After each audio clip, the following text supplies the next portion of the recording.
Hey guys, welcome back to the DeCourcy Diaries. We are here with episode 20. Today's episode is going to be titled The Business of Beauty. Today we're going to talk a wide range of topics that are essential for either people who are just interested in how the beauty business is run or aspiring and established estheticians similar to me. I'm trying to make this episode appealing to both the just like general consumer and also the, esthetician that wants to learn more about the beauty business. So from dissecting various beauty service business structures to unraveling intricacy of different state licensures and certifications, we will get into pretty much everything that provides valuable insight and guidance for navigating the professional landscape in general. So let's talk the different types of esties, their unique roles within the industry, learn how to identify your niche and stand out in a crowded market, and delve into the essential systems and protocols that can streamline your operations and elevate your client experience. Oh, but we're not stopping there. But wait, there's more. But wait. We'll also uncover the truth about what it really takes to succeed in this industry. We'll debunk some common myths and shed light on the realities of being a beauty entrepreneur. Whether you're just starting your journey in the beauty business or looking to level up your aesthetics career, this episode is packed with valuable insights and actionable advice to help you thrive in the competitive world of beauty. Tune in and join us as we unlock the secrets to success in today's episode, The Business of Beauty. Okay. First, we have to start with a little cheers. Olivia, you don't have to get up. I'm gonna weave my way through everything. We're actually working on, I will give you a verbal teaser. We're working on Olivia's cozy corner over there where she's going to be having her own angle of camera footage on her. Lots of big ideas over in that corner. So we're working on that. We wanted to show you guys today, but we're going to show you guys next time because we want to make sure it's perfect and beautiful, just like us. Oh my gosh. All right, cheers. Cheers. Clink. My coffee's like freezing cold now, but it's okay. So is mine. It's like gross. We were actually just talking about that, like how crazy it is that people drink their coffee after it like sits out for like a couple hours. Oh yeah, like 2 days ago we were talking about that. Yeah. Like our dilemma or our consensus, if it's an iced coffee, it can sit out. Mm-hmm. It's fine. Mm-hmm. It just gets like watery, diluted. Yeah. If it's a warm coffee, especially if there's like cold foam in it or something, or that's whole like milk, it gets like curdly, or it separates. Ew. And ew. Bonus points if it's in a cup that you can't see through. Ew, I leave that out. yes. It's getting thrown out if it's unattended for 15 minutes. Yes, immediately. Some like I've risked it before and been like, oh, it's fine. I'll just take a sip. But I'm like, no, yeah, I'm gonna throw up. Mm-hmm. It's not that it tastes bad, but it does get like a weird milky like. I don't want to drink that. Yeah, no, not for me. So that's what's new with us. All right, well, let's get into it. We're gonna start with talking about some different beauty business structures. So like the different types of structures that you can choose. There's not necessarily a right from wrong, in my opinion. There's pros and cons, of course, but not necessarily right from wrong. Well, I think there's different factors that go into it, but I think mainly it's personality based, like what structure will like fulfill you the most and how much, do you enjoy like running a business, yada, yada, whatever. How big do you want to scale? Things like that. Let's get into it. We've had a really hard time getting into this episode today. I feel like everything was just going wrong. So we're going to try our best to make it go right from here on out. We're going to talk about the different beauty business structures. So each business structure definitely, like I said, has its advantages, disadvantages. The choice depends on factors like, again, personal preferences, financial goals, risk tolerance, and also legal considerations. It's definitely essential for estheticians and business owners to carefully evaluate their options. I would recommend consulting with legal, financial professionals, also maybe like a mentor before establishing your business, just to figure out what the different options are and like what may work best for you. Okay, so first off, also I'm gonna read a lot from my notes just to make sure I'm not like misspeaking anything when it comes to legal terms, so that I don't lead you guys. Yeah, I don't lead you guys astray. So I apologize in advance. But first we have sole proprietorship.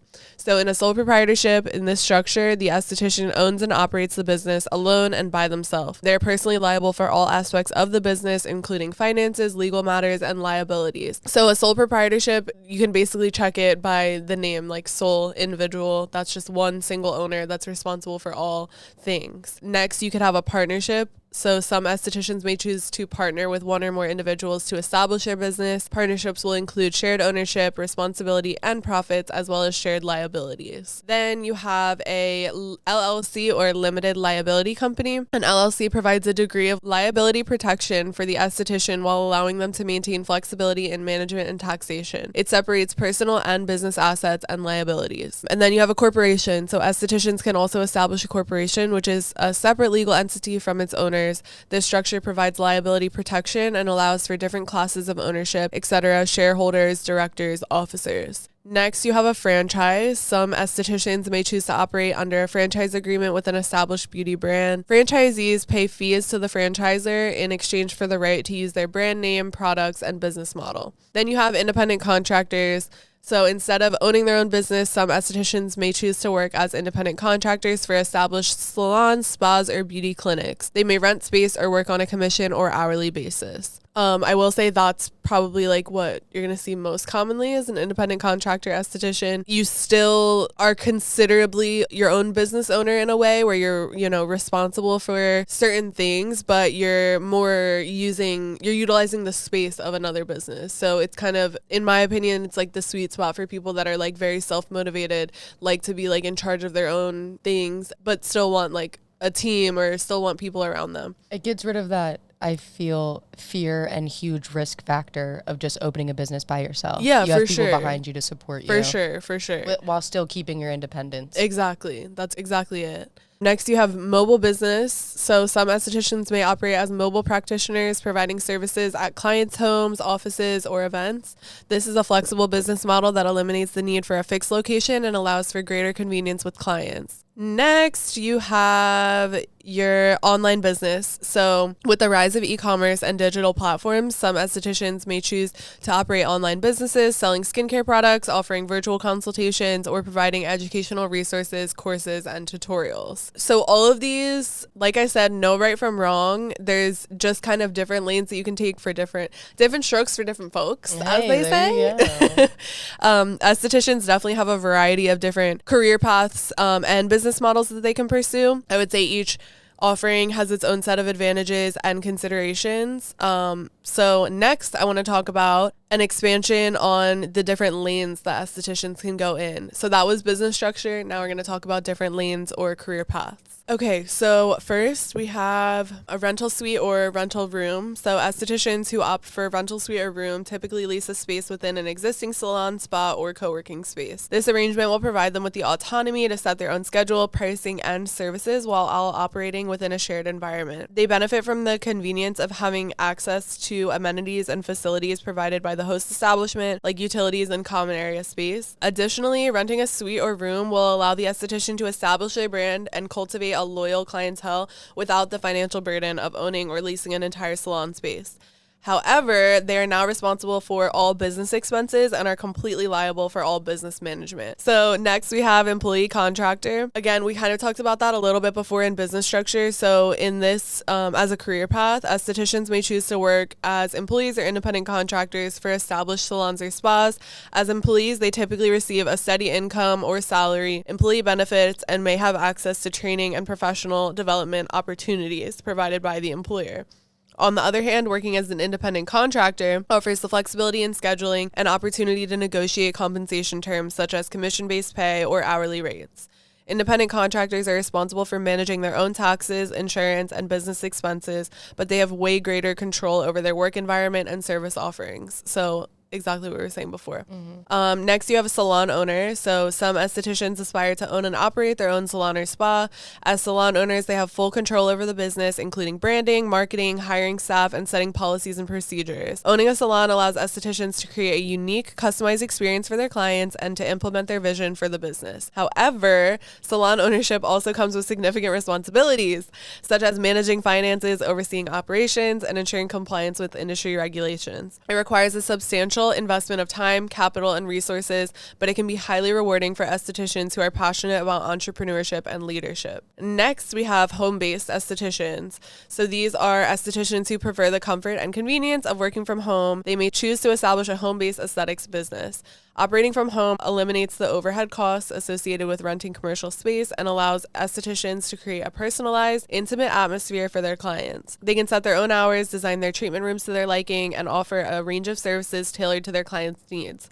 However, home-based estheticians must ensure compliance with local zoning regulations, health and safety standards, and licensing regulations. They may also face challenges in terms of client privacy, security, and professionalism. But for many estheticians, the flexibility and autonomy of working from home outweigh these considerations. I think in this business dynamic here, like as in DeCourcy Beauty, it just works the best for people to have their own, motivating force while I can continue helping them build their brand at the same time. And then, the catch of that is you may have a lot of people that do that and then leave, and like you build them up and then they go like do their own thing. But like that's kind of the like caveat you take, and you just assume if they're gonna leave, like I just do it again and I just replace them and do the same thing over. And now I know I can successfully help someone build to that point, so I'm just gonna do it again. So it definitely is, like, I keep saying pros and cons, but it really is just pros and cons. It's just kind of talking to yourself and figuring out what you want. So like I was saying, you can be a service provider, you can be a business owner, or you can be both. The esthetician that works in a salon and spa is going to be the independent contractor, the employee. Then you have the esthetician that performs services and owns the business, that is, i.e. me. And then you have the business owner who doesn't perform services. This may change throughout your career, whatever you want to do, whatever floats your boat. Okay, let's wrap up some of the like annoying stuff. So the last annoying thing that I want to talk about is state licensing. State licensing is different in literally every single state. I know Delaware is super duper hard to figure out. Like they'll teach you when you're in school, they'll teach you kind of the basics of like that you need to have your esthetician license, what that encompasses, what services you can perform. But as far as like business regulation, the state of Delaware website, it's like 1, always down. 2, it's very hard to navigate. There's no like immediate, it's not like Google where you can type in like, how can I get my business license? Like you have to like, kind of dig. You gave me the exact link and told me what I needed to do, and I still needed to sit down with Bryn and have her help me go through everything. Literally. And even I've done it probably 5 times at this point. I still have to like search through and be like, wait, how did I get to that page again? So, but that's exactly what we're saying about like having someone that you can ask and be like, hey, what does this mean? Because there's so much legal jargon and all these like weird terminology that is grouped into these forms and applications that if you don't have someone to reference, and not everyone has like a lawyer that they have on retainer that they can just like message and whatever. So, it's helpful to have people around you that you can ask these, or just sit down and do it with you and be like, hey, can you meet me for coffee and we'll do my business license together? Like I don't see any problem with that. Or do what I did and just text you at 11 p.m. and hope that you answer. That works too. Depends on your mentor. So as far as estheticians go, always check your state licensing before choosing this career and see like how much schooling it's going to take, how much work you're going to have to put into it, how much time you're going to have to put in, money, all those things before deciding to take that route. Well, like I know, for example, I'll tell this story really quick.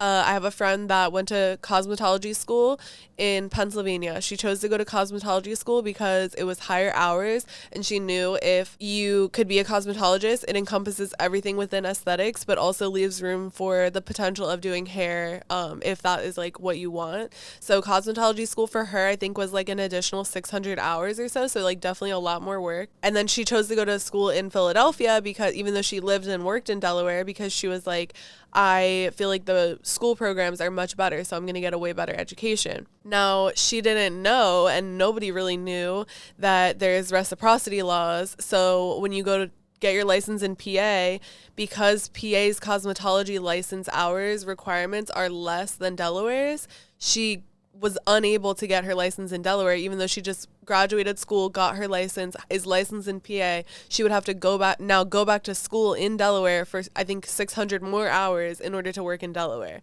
That's insane. Yeah, like she couldn't have known that. Like, I mean, you could have like hired a lawyer and like knew people in the whatever, but I didn't know that. Nobody knew that until this happened. This was like maybe 5 years ago. Like, talk about just taking the wind out of your sails. Like, literally, you just graduate. You're like, let me go get a job, and then nope. No, you still have more to do. And mind you, PA, like, I'm pretty sure everyone's listening is like knows local the kind area, of, yeah. But like Delaware and PA are literally, we're like what, 25 minutes away from the border? Exactly. Like right now, like we could be in PA in like 15 minutes. So yeah, it's super fucked up. But that's what I'm saying. Where like make sure, and that's state cases state by state. I think Delaware has like the highest hours in any state. So I think if you get licensed in Delaware, you're pretty much good to get reciprocity anywhere, which is really nice.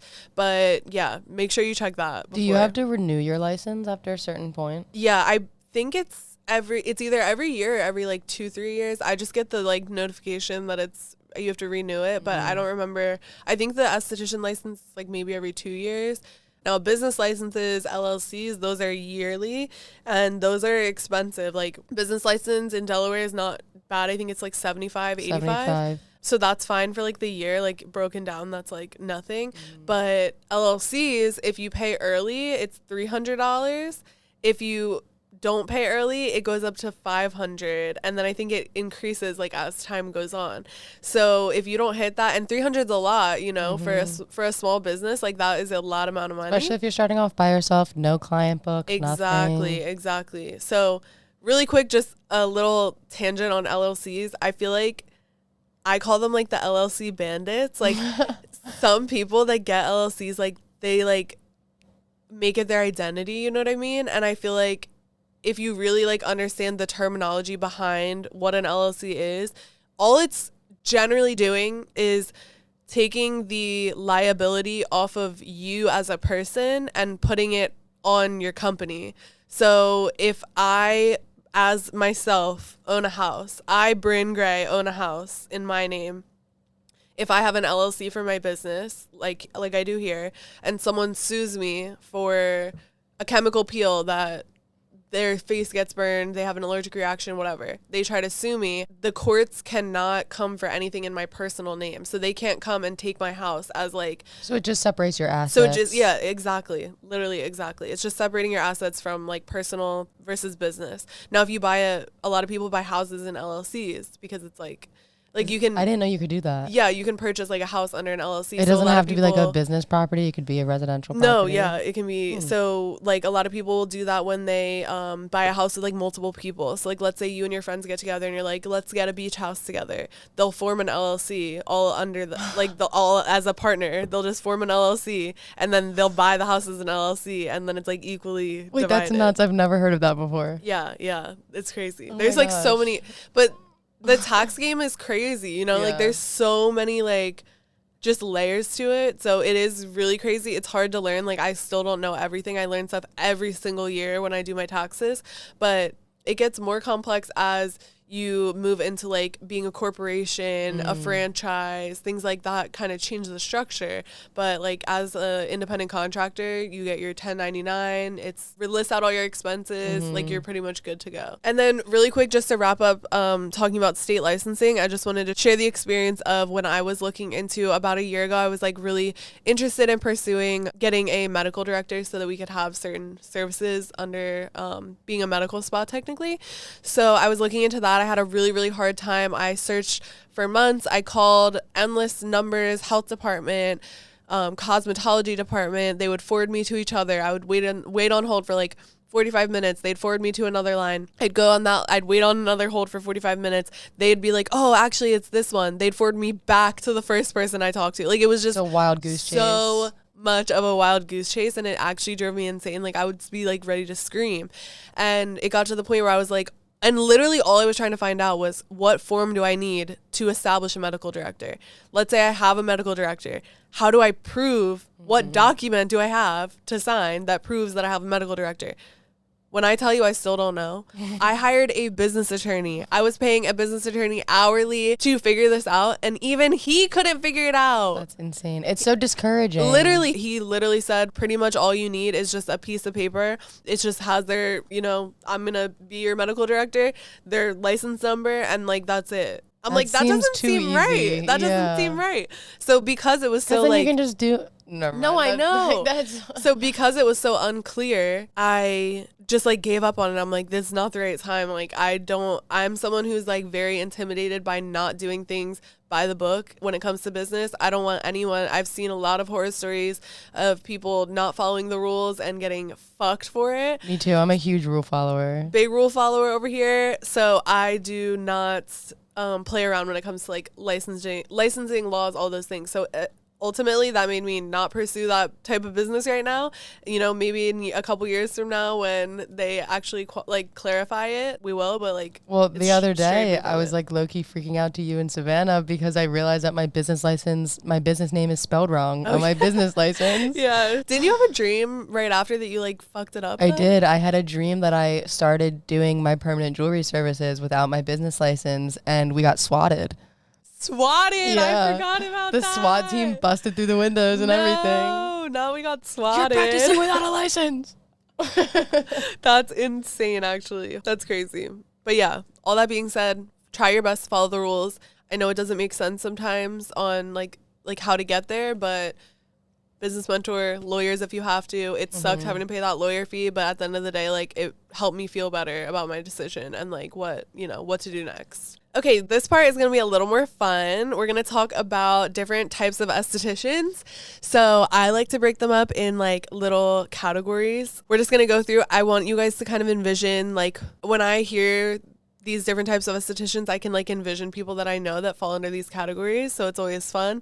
So if you're listening, if I don't mention one that you fall into that category, I'm sorry. I'm trying to encompass everyone. I still see you. I still hear you. I still love you.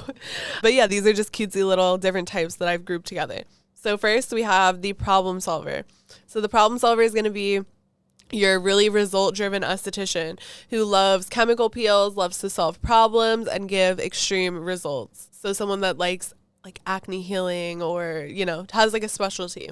And I feel like most people who are going into the aesthetics like world, getting a service as a customer point of view, most people are looking for that problem solver. When they come out of a facial, they want to look completely different. Yes, yeah, true. There's a huge market, I think, for that. I think all of these have their own niche market, maybe trend oriented. There might be like different waves where certain types of estheticians have their highs and then they have their lows. But I think right now, like the problem solver is in. I think it's bouncing off of the clean girl aesthetic. Exactly, exactly. People are really trying to like target their problem, target their pores, target their acne, figure out, you know, they want that glass smooth skin. Exactly. So I do agree.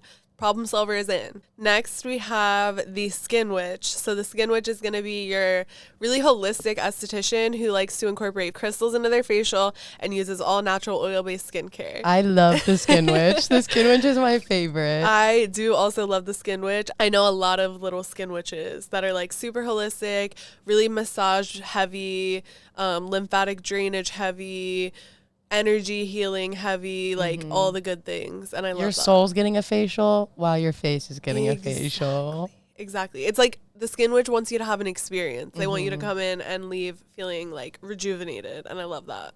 You stand up from the bed, you don't know what day it is, you don't know what time it is. You just know you look and feel good. Exactly. That's all you know, is that you feel good. Next, we have the happy healer. So the happy healer is the happy to be here esthetician who greets every client with a huge smile and a warm tea at the door. The maternal one. The maternal esty. So yeah, the happy healer is just the one that is, you just feel better when you walk in the door, when you see them. You're just like, you know what? I'm happy to be here. It's the kind of person where you're like, how are they always so damn happy? Yes, like they never have a bad day and they just talk to you with ease and everything flows easily. They're just very easy to talk to. They also give really great services. You leave happy, they're happy, everyone's happy. You're guaranteed a good time when you show up. It's a good time. Next, we have the esty bestie. This is the cool girl who everyone can't wait to come in to see for their monthly facial to relax while spilling all the tea. I envision the esty bestie as like the esthetician that I follow on Instagram that I would give my left leg to have an appointment with. Yes, you're like, I want to be friends with them. Yeah, like the esties that I follow out in California. Hey, yeah, I'm never getting a service by you, but I want to be your friend. Literally, I know, completely. There's a lot of like these cool girls these days, like the really cool estheticians where they're like beautiful and like they're just sitting, they have their good outfits and like they're posting them doing their services and you're like, wow, like you just really have it together. Like their aesthetic just speaks to you. Yeah, yeah. There's a lot of those now too. I think obviously like with Instagram and social media, that's going to become more and more popular. But yeah, there's a lot of esty besties out here too. I love all these different types of estheticians. If I'm going to be completely honest, I think I'm like all of them. I know. I honestly can't put myself in one of them. When I was first reading the notes, I was trying to say, like, which one does Bryn envision herself as? But I think you accompany every single one. Yeah, I don't know if I necessarily have one. I think that's also what you pride yourself on as well, though, like, or the whole lounge as a whole, is you guys sit down and have a consultation with each client and ask them what they want to do. So you wear many hats, and one day you need to be the skin witch, one day you need to be the esty bestie. It just depends on who your client is. Spot on. That was very well said. Thank you. Very well said. And also, I'm a Gemini, and I feel like Geminis are very adaptable to, like, everyone. You know, that's why we get our two-faced. Yeah. It's not two-faced. It's not two-faced. It's actually five-faced. It's five. And they all have different hats. And they all wear different hats, motherfucker. Guess which one? No, literally, though. So, yeah, very Gemini energy. But I think it works to my advantage. I think it definitely works to my advantage. I feel like you could put me in a room with anyone and I'm going to find, you know, some way to, like, relate and have a conversation with them. So, because at the end of the day, as a service provider, especially people are trusting us with their face. That's a huge liability. Yeah. I think it's kind of just your first goal has to be making them comfortable and figuring out what they need before it's sticking to your aesthetic and what you normally do. Yeah. We're service providers, so, like, it is about responding to, like, what's needed for sure. All right, now that we've listed some of the different types of esties, let's talk how to find your niche. If you're getting into it and you're like, I don't really know myself in that way yet, you know, it's hard if you're choosing to become an esthetician or start a business or both. You're going into it and it's like imposter syndrome is so real. You're like, so real. Who am I to be doing services on people's face, and who am I to be starting a business and seeing clientele? Like, it just feels so, like, not real. Especially because everyone's so young coming into and, like, starting. Yeah. I think that's, like, also a newer thing in the past, like, maybe 10 years. Like, I just remember all representation of estheticians maybe, like, 10 years ago, even in media. I still remember this. I don't remember what movie it was. It was like a comedy movie. The husband, like, went home and, like, walked in the front door, and the wife was so, like, cute and put together. She was probably, like, in her 30s or 40s, and she was saying how she's, like, an esthetician. And that was, like, I remember the only representation of estheticians in media that I had seen that was kind of somewhat cutesy and normal. I feel like before that it was all, like, spa esthetician in a hotel spa, resort spa, like, that type of thing. I mean, the industry in general has changed, like, insanely, but I think with that change and rise in popularity, it's going to naturally be, like, the younger generation that's getting into it. I agree, because even when I was younger, my neighbor's mom was, like, habitual, went to an esthetician every single month for her facials, but it was kind of like, oh, she's gonna go get her service done. Like, what's happening? It was all mystery and glamorous. And she went to a spa as well. She didn't go to, like, a salon or a beauty lounge. But now she goes to, like, her hairdresser to get a facial. Right. It was totally different. Like, and it was also, it was a little bit more, like, hush-hush kind of. The same way, like, if you used to get Botox, you weren't telling anyone you got Botox. It was low-key taboo. No one wanted to admit that they were trying to improve themselves. Exactly. Which now it's, like, almost a flex to be like, I have a esthetician and, like, I get my facials every month and, like, whatever. It's like, oh, she takes care of herself. Vanity isn't inherently bad, I don't think. No, I think vanity's great. I love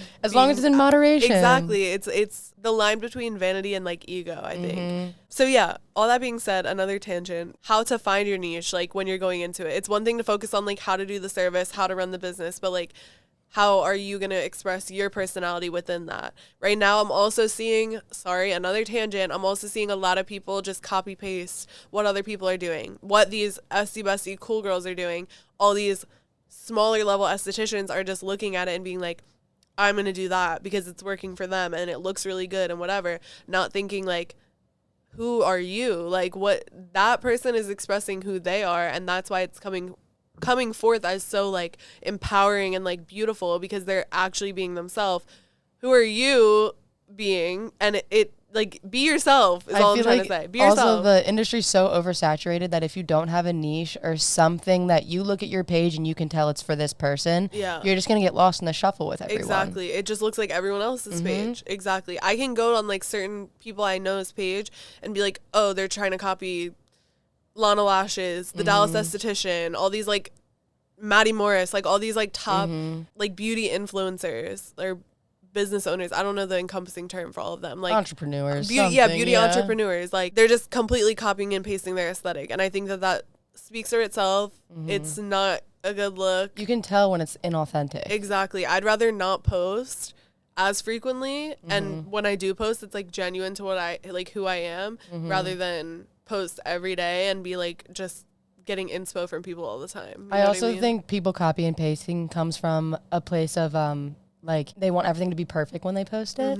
But I think the beauty of running your own business and having a career like this where you build yourself up and advertise yourself to people, essentially pitch yourself to people, that you have control over that. Like if you show people that you can fuck up a little bit and mess up, you're human. Exactly, exactly. Everything doesn't have to be perfectly polished and like perfect all the time. I agree with that. I think that the more you show your like genuine personality, the more it reads as like genuine, and people can see that and like you more because of it.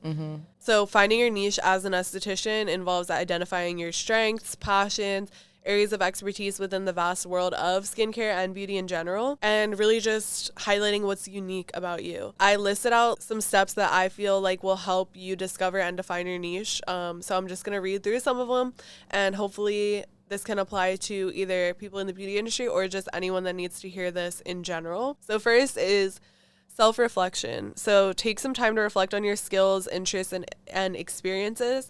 Consider what aspects of aesthetics you enjoy the most and then where you excel. Think about the different types of treatments, techniques, services, and specialties that you are the most passionate about. Next is to identify your strengths. Assess your strengths as an esthetician, whether it's your ability to perform certain treatments with precision, your talent for customer service and client communication, or your knowledge of specific ingredients or modalities.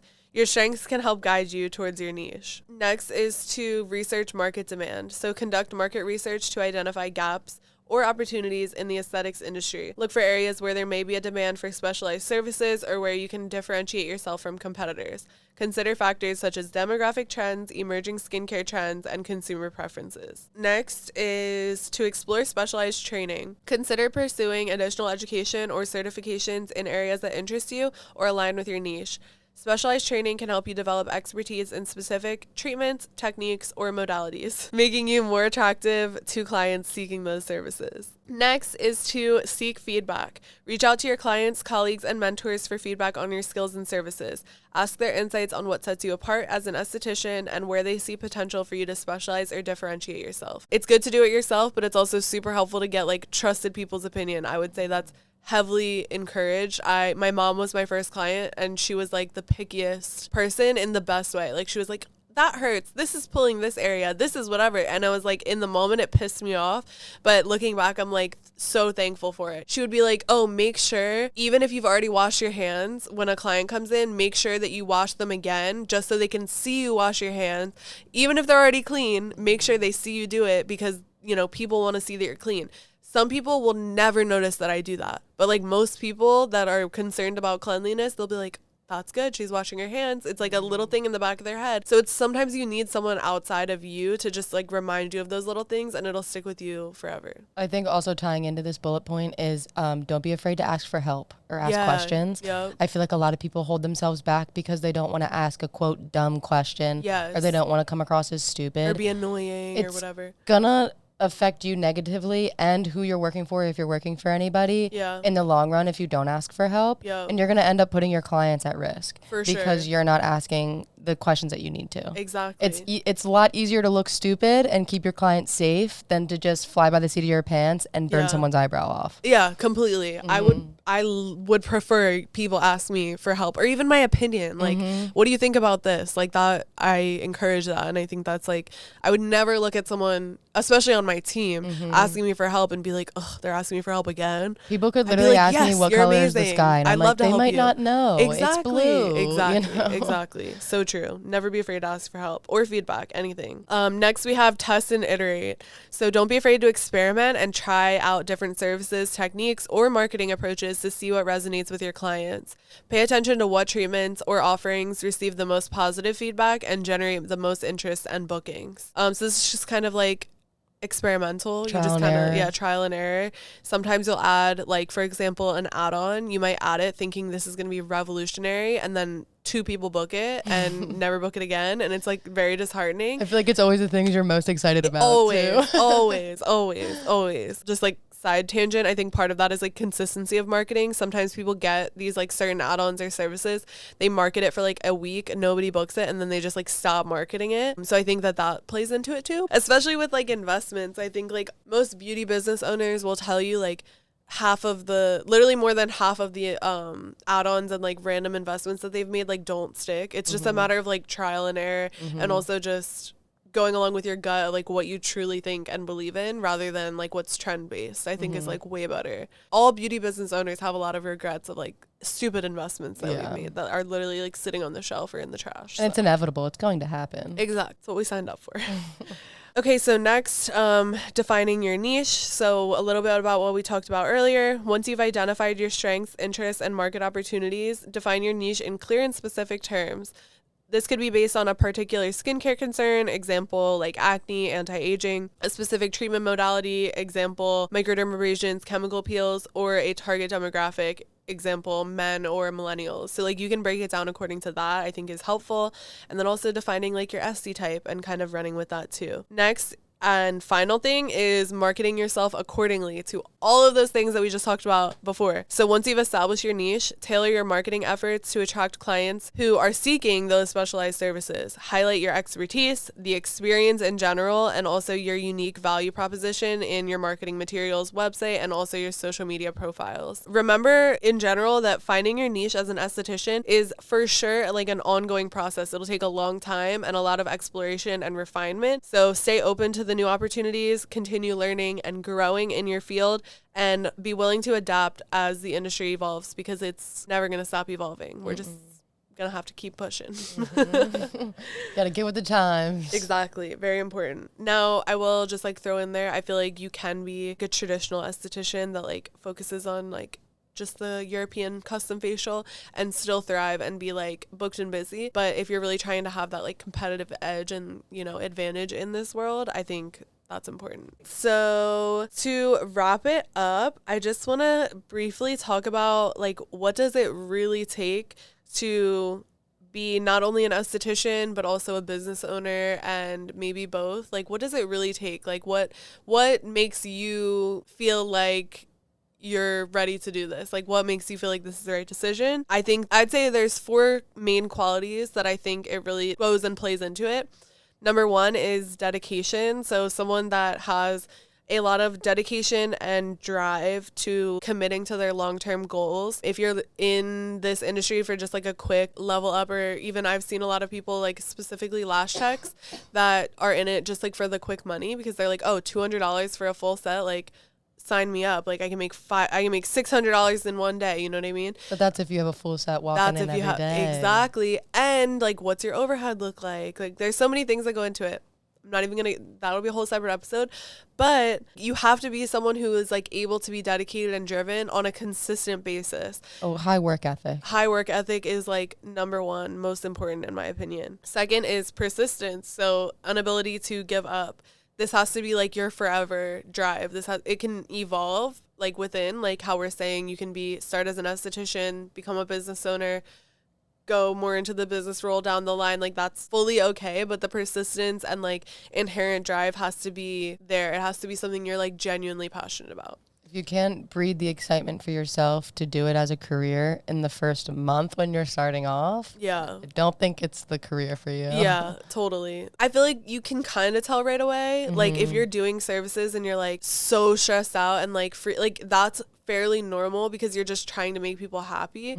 But if you're doing it and you're like zero confidence, there's a fine line between like pushing through and like maybe this isn't for you. And I also think on the other end is I've met a lot of estheticians that just genuinely seem like they hate what they're doing. Yeah. They're always pissed at their client. Yeah. Like it doesn't matter if it's a client who has no problems, just sits down and falls asleep and lets them do whatever. They always have something to say about that client. For sure. You clearly don't want to do this. For sure. You know? For sure. The only time I ever complain necessarily about like a client experience is if I wasn't like being respected, like as in like my time wasn't being respected or my work wasn't being respected or anything in that way. Your clients are your livelihood. Like they're the only reason that you're able to like be successful, like is and continue, you know, thriving. So like, and you're in a service position. Literally you chose to be a service provider. So I see a lot of people too where like they get a bunch of clients and then they get so cocky and they're like become ungrateful for their clients. And it's like, do you not remember when you like stressed for trying to get a client in the door and you had no money and no nothing? Remember like when you were hyping you got your first facial? Exactly. Like remember when you got your like forget that, they lose touch of that. And I see that happen a lot too, where they just become cocky and like ungrateful and like mad when they're in demand. I'm like, why are you mad? You're in demand. Like people this like is what you were wishing for. Exactly. So I see that happen a lot too. Persistence, I would say, is probably like the overarching like theme that I think you need to have, is like the ability to not give up. Okay, the third quality that I think, I actually take it back. I think this is the most important one. Confidence. Yeah. Confidence. You have to be able to know like you can do anything. Kids used to say like, I want to be president. Like, you'd be like, what do you want to be when you grow up? And you want to be president? Like you have to really firmly believe it. When you say you are like what you want to be, like that is who I am. I also think the confidence is knowing that you can do anything, but knowing even if you do something and fail, you still can have that confidence and know that you're capable of doing it. You just can't do it right now. Exactly. Like being able to grow from the fails. Everyone has to fail at some point. Like it's not, failure is inevitable. But I think, yeah, the ability to like pick yourself back up and like grow from it, I think that all falls back to confidence in my opinion. Like some people fail and you're insecure, you're just going to give up. You're going to be like, I failed, I'm the worst, I'm not cut out for this. You let your insecurity take over. Exactly. But if you're confident and you're like, no, I'm made for this, I can do anything I want, I can do anything I set my mind to, you're just going to not accept the failure and keep going and then learn from it and be even better and not make that mistake again. Like, it's pretty simple. It sounds simple. I know it's harder said than done, but... What's that one saying? Fall down 6, get up 7 times. Exactly. Like I feel like when we heard those when we were younger, they didn't, like, absorb. It was so cliche. And it's like, always your mom saying it, so you're like, okay, mom, whatever. Yeah. You're like, okay, shut up, mom. Yeah. But, like, there's so much validity to them. Like, now that we're adults, I'm like, wow, that really is so true. Yeah. That's so true. Also, confidence plays into a lot, like, your role as an esthetician and like how your clients view you, not only just like yourself and your success, but if you are a beginner, it's okay for your clients to know that you're a beginner. I think a common mistake I hear, just to give a simple reference, they bring the client back to the room and they're asking like a bajillion questions, like, are you sure this is okay, and is this shape okay, and how about this shade, and whatever. And it's like, there's some people that will have very specific, and they're gonna be like, okay, yeah, I like that, and they're gonna be happy that you do that. But majority are coming to you because they want you to do the job, they want you to do the service, and they trust you. That's why they're laying in your chair. So I think that is also something I've seen as a mistake a lot of the time with beginners, is they just over explain and like over reassure, where it shows that they're not confident, and that it is like kind of unavoidable in a certain extent. Like I definitely did that too. I definitely was like, oh, like, let me know, if you have any feedback, like let me know, like whatever, which is great to say, but it's like the tone and the deliverance in which you say it that's important. Because if you're like, oh, let me know what you think, they're gonna be like, oh, I have to blow smoke up her ass because she's not sure of what she's done. You don't want your client to have to feel like they have to make you confident. You want your confidence to rub off on your client, and they're leaving. Even if you did a shitty job, they're still leaving because you were so confident and being like, they're gonna think it looks good because they're like, it's like a confidence bug. And I feel like if you do a not so great job and they're not happy with it and you're already feeling insecure about it, they're not going to feel that you're approachable. Exactly. So they're not going to come back and have you fix the problem. They're going to find another esthetician. Yep. There's definitely a fine line. Like, you don't want to be overly confident, where like, if I take it back where I said, if it looks like shit, still be confident. You should like be genuine still, but like, I wasn't super happy with that. Let's schedule another thing. Let's schedule you for you to come back. Like, there's definitely things you can do, but I think all encompassing, even just in life, confidence, I think, is like number one importance for me. And then lastly is your desire to constantly learn. In life, it's very much more beneficial when you have that innate desire to learn and absorb things. I think the most successful people are people who are just constantly looking to learn the next thing, reading articles, reading books, listening to podcasts, like all the things. I think those are like the most successful people. Like our esthetician Savannah, she's done like 2 different bioelements training just on her own in the past 2 months. Yep. And that's because she has like the deep desire to learn and to be Mm-hmm. educated and to speak confidently when she's talking to her clients Mm-hmm. and all of those things. And I think that that is like an amazing quality to have. And you kind of like know if you have that or you don't. Like 100%. I was really bad in school, but it wasn't because I didn't want to learn. It was that I didn't want to learn those things. That's exactly how I was. It's like I want to learn about films and Mm-hmm. music, and like I had all these different interests. So yeah, just like the innate kind of personality trait of desiring to learn and constantly, because also skincare, the knowledge of skincare is like advancing so much where now we do have a lot more information and scientific facts. So if you don't continue to research and learn and take, you know, courses and trainings and all those things, like you're gonna fall behind for sure. That is pretty much it for everything I had today. Really just encompassing the different business structures, lanes and paths you can take, types of estheticians, all the thing kind of all ties together with, in general, the business of beauty. I hope you guys felt like you learned something today, whether it's... I definitely did. Good.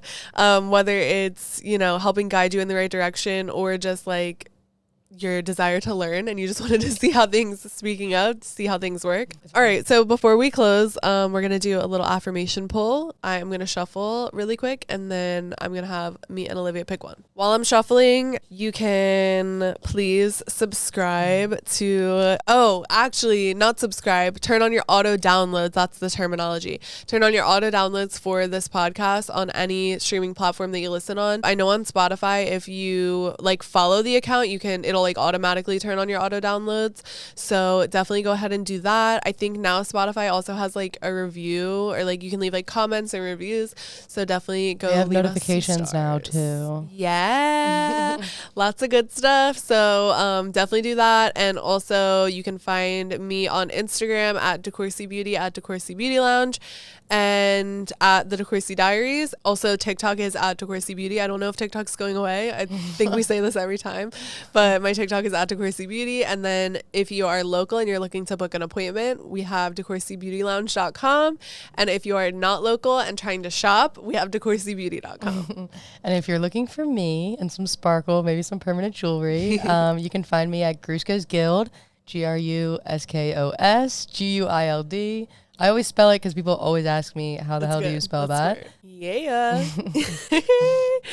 All right. I'm going to pull my card. My life is full of abundant opportunities. Aww. And it has a little rainbow. So cute. I got, my existence makes the world shine brighter. Oh, That's it so does. cute. Aww. She makes my world shine brighter. You make my world shine brighter. I love it. That's adorable. I love and it has a it. world on it. Did you see? Yeah, that's a cute one. I've never pulled that one either. No, and like I've this never one. pulled the one I did. So Two newbies? It's I a feel good like we day. usually repeat one. it's a good day. Mhm. All right, guys. Well, thank you so much for listening. I hope you enjoyed the ride for episode 20, The Business of Beauty. We're not sure exactly what the next episode is going to be yet. We have a few different options, but we have some really good ideas, really, really good episodes coming. So make sure And you... our what? cozy corner. And the Cozy Corner, that will be revealed in the next episode. So stay tuned. You get to see my And- beautiful face, guys. I hope you're excited. Yeah. Oh my gosh. The face reveal. The face reveal. The reveal. Oh gosh. God. Okay, well, there's your perfect reason to stay tuned. We will see you guys next time. Thanks for listening. I hope you have the best day ever. Love you and talk to you soon. Bye. Wait, that was good. That was perfect.